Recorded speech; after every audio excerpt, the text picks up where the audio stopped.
Mga kaibigan, breaking news nga po. After impeachment complaint number 1 kahapon mga kaibigan na pinangunahan po ni dating Senador Laila De Lima, ito pong si Vice President Sara Duterte mga kaibigan ay nanganganib pong magkaroon ng ikalawang impeachment complaint na isasampa po bukas. Okay? Correction at just an FYI, yung pong mga naghain kahapon, yun po, syempre aside from former Senator Laila De Lima at ilan pa pong mga religious groups. Okay? So, yung hindi nila kakampi yung mga pare, mga madre, di ba pag sinabi mong EDSA, yung simbahan, nandyan tumutulong, di ba? Pero ito, hindi nyo nakakakampi yung simbahan pa at ilan sa mga iba pang sektor ng relihiyon, nandyan para magpormal ng reklamong impeachment laban kay Vice President Sara Duterte. Kahapon yon. Bukas, meron na namang ikalawang impeachment complaint mga kaibigan. Ngayon yung sabihin na, hindi, lagi sinisisi kasi ni Sara si House Speaker Martin Romualdez. Ito po, yung nagsampa kahapon, anak bayan, di ba? Hindi po yan parte ng mayorya. Di ba? Hindi po yan parte ng mga kaalyado ng administrasyon, kaalyado ni House Speaker Martin Romualdez. Hindi po. Di ba? Ano po sila? Tawag dito, separate party po sila mga kaibigan. Ito po, panoorin po natin courtesy of ABS-CBN News, VP Sara Duterte to face another impeachment complaint. Nako, naloko na! Panoorin po natin, let's go. A second impeachment complaint is to be filed Wednesday against Philippine Vice President. Okay, Wednesday. So ano na ba ngayon? Wednesday na, mamaya mga kaibigan, mamaya. So abangan po natin pero breaking news to 2 hours ago mga kaibigan. Sara Duterte. This was announced by the progressive group Bayan even as the Marcos Jr. Bayan naman, kahapon, anak bayan yata kahapon, ngayon naman bayan. So yung mga grupo ng mga militante ang nangunguna to impeach Vice President Sara Duterte. Hindi na nakapagtataka, no? Shoutout lang sa mga nagrarally dyan sa EDSA, yung People Power kuno. Kung hindi nyo lang din mapupunang EDSA, magsiuwian na kayo! Hindi ho ba? Bakit po hindi epektibo ang ginagawa nila? By the way, bago natin pagpatuloy ito, bakit hindi po epektibo ang ginagawa nilang People Power kuno sa EDSA? Di ba ho? Kasi people are not oppressed unlike the previous people powers, mga kaibigan, yung 1 and 2. Di ba ho? Ito pong ginagawa nila ay self-interest, hindi ho ba?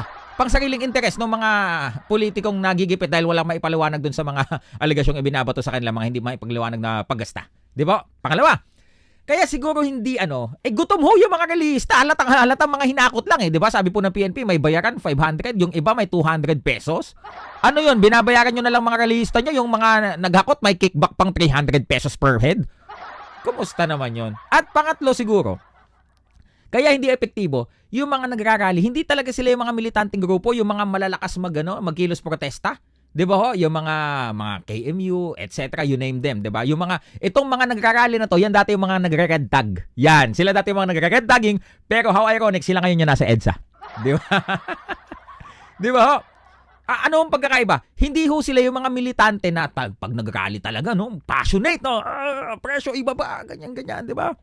Presyo ng sauce ng Jollibee, ibagsak, yung mga ganon. Sila hindi, nandun lang. Parang nag-aantay, asan na ba yung 500 ko? Di ba ho?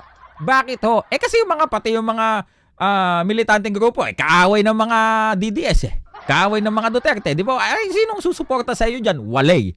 Kaya ho nila langaw. Di ba ho? Pagpatuloy po natin ito. Administration distance itself from the first complaint filed Monday at the lower house. Okay. Vivian Gulia has tonight's top story. Let's go.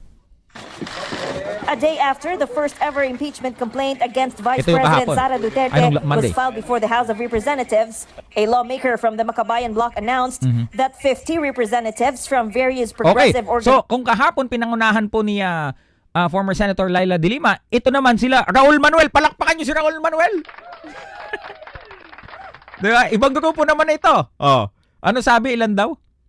Duterte was filed before the House of Representatives. A lawmaker from the Makabayan bloc announced that 50 representatives from various progressive organizations and concerned citizens are set to file another impeachment complaint against the VP.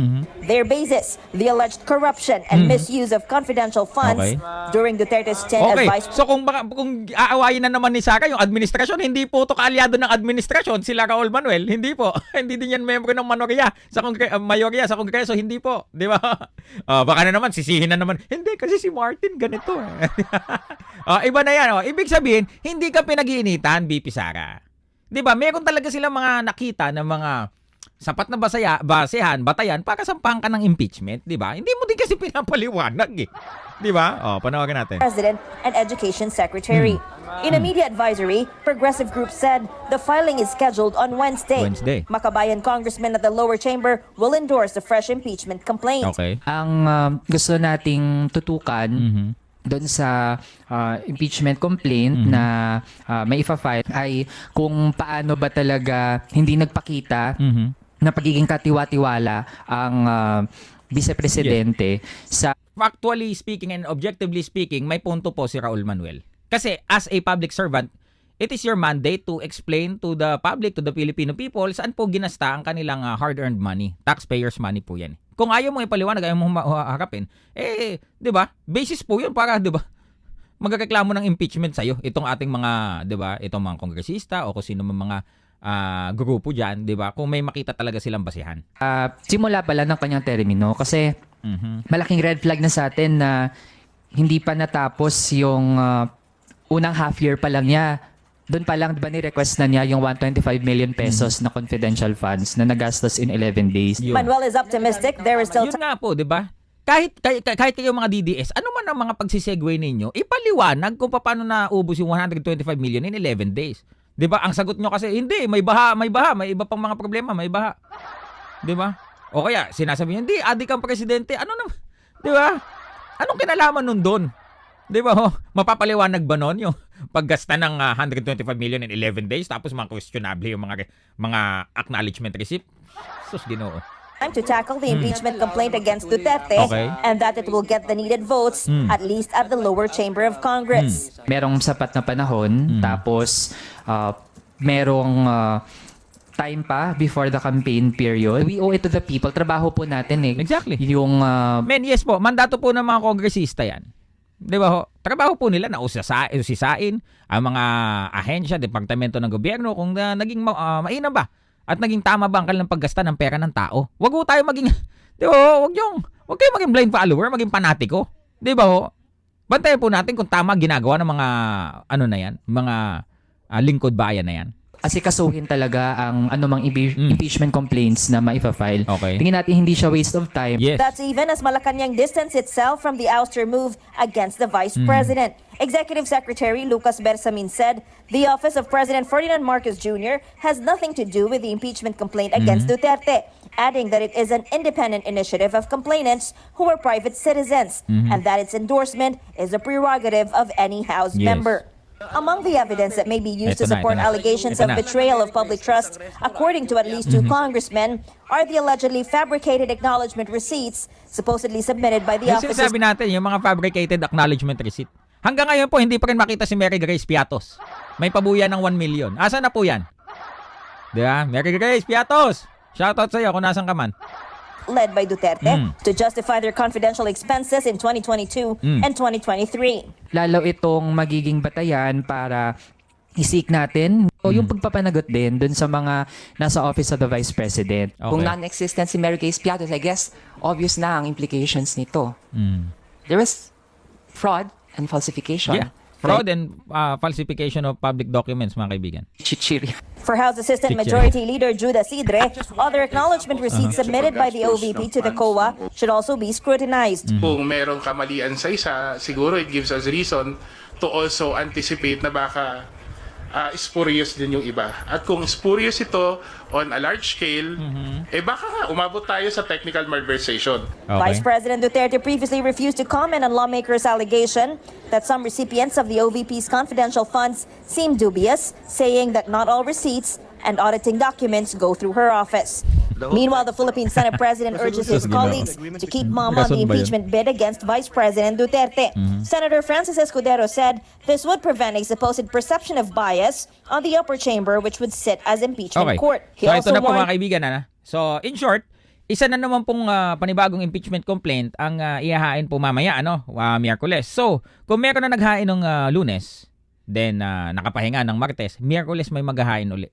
Men, I think this is the first time talagang merong overwhelming reasons to file an impeachment complaint against a highly ranked official, mga kaibigan.